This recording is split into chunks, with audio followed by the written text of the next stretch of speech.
Mr. Warford updates. With Mr. Warford updates. With Mr. Warford updates. With Mr. Warford. What's up? Welcome to Updates with Mr. Warford. This is for my integrated social studies people. So I'm coming from you live in an undisclosed location. The lighting's terrible, the background's terrible, but I have a fancy sweater on, so you can overlook that because of my awesome attire.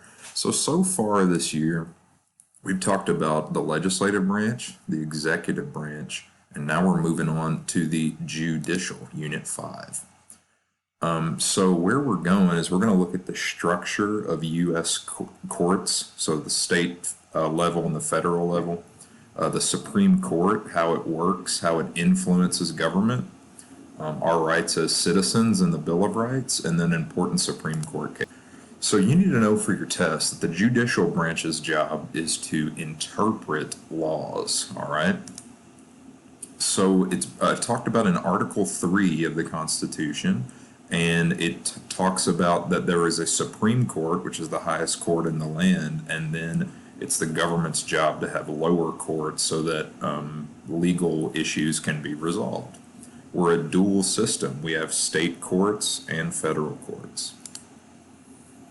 And here's a quote from Article 3. You need to know that for your test as well, that the judicial branch is talked about in Article 3. The U.S. judicial system is what's called an adversarial system. That means two parties that have a conflict, whether it's citizens within our country, whether it's the government and a citizen, they bring a conflict before an impartial judge and they present cases and see who can present the better case. Some vocab you need to know is there's always, in courts, the disputes, there's two parties. There's a plaintiff, someone who is pressing charges, whether that's a person or whether that's the government. And then there's the defendant, the person who is defending themselves against a charge. There's criminal cases and there's civil cases. All right, some more vocab we need to know. So in a criminal case, an individual is charged with violating a law. So an example of that would be like a felony, which is something that you get more than a year in jail for, or a misdemeanor, something that you get less than 1 year in jail. And a civil case does not involve really criminality as in like the government is saying you broke this law. It's usually concerns a dispute between two parties, whether that's two individuals, a company and an individual. So an example of that would be like divorce court, a property dispute, a contract dispute. 98% of cases are usually handled on the state or local level. Jurisdiction, another vocab term you need to know. Jurisdiction is the authority or subject area that a court can hear a case about. So, for example, breaking a federal law, you go to a federal court. Breaking a state law, you go to a state court. There's different levels of jurisdiction.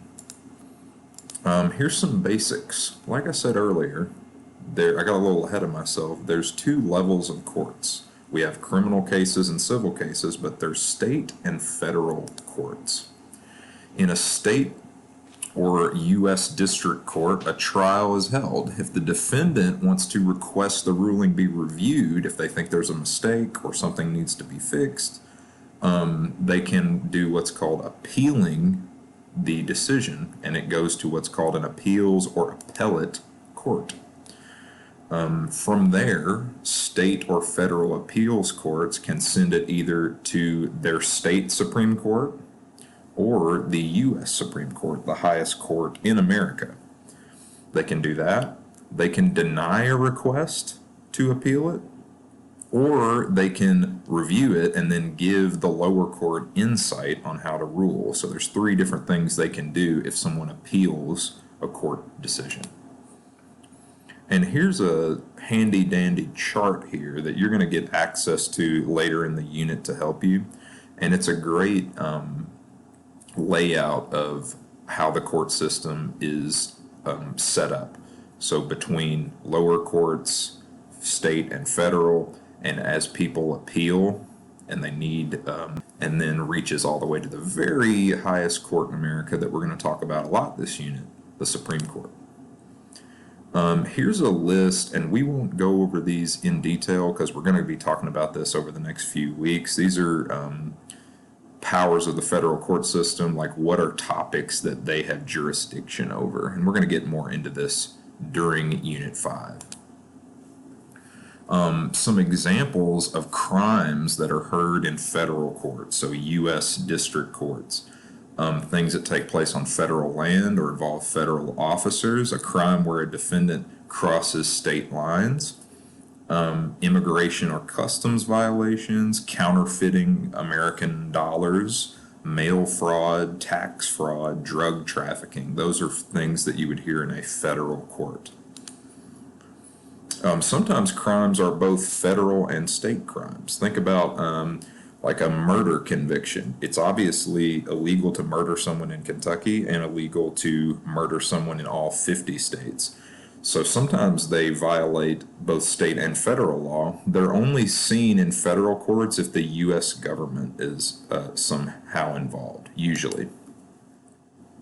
So in Unit 5, we're going to focus more on the federal level because we're going to talk about the Supreme Court quite a bit. So just know that as we go forward, we're going to talk more federal. The Supreme Court has to look at a lot of complicated legal situations, and their job is to look at the legality of a lower court decision and the constitutionality of a lower court decision. Does it follow the U.S. Constitution? So who decides this stuff? There's 9 justices of the Supreme Court. They're appointed by the president and approved by the Senate, and they can serve until death or retirement. They have 3 jobs. They decide what cases to hear. They decide the cases that they want to look at. They decide what their ruling is on that case. And then, sorry, my webcam is cutting it off, but they give an explanation so that later in America, if a similar court case issue comes up, they use it as what's called a precedent.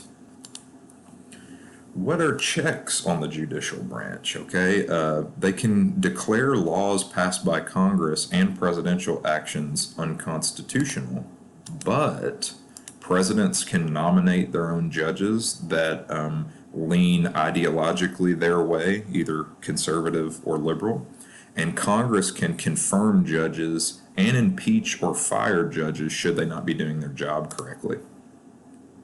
And as I said before, the Supreme Court sets precedents, court decisions that are cited as later examples to resolve similar questions in later cases in history. A little bit about the judicial branch, and obviously we're going to go into more detail soon, but we're going to complete an assignment over the next 3 days called Judicial Branch Basics. And I know I just went through that very swiftly, but hopefully this judicial branch assignment, the basics assignment, will help you kind of gain a foundation for the next few weeks of this unit. If you're done early, go ahead and start working on that Unit 5 current event that's going to be due in about 3 weeks. Appreciate y'all. If you need anything from me, let me know. Peace.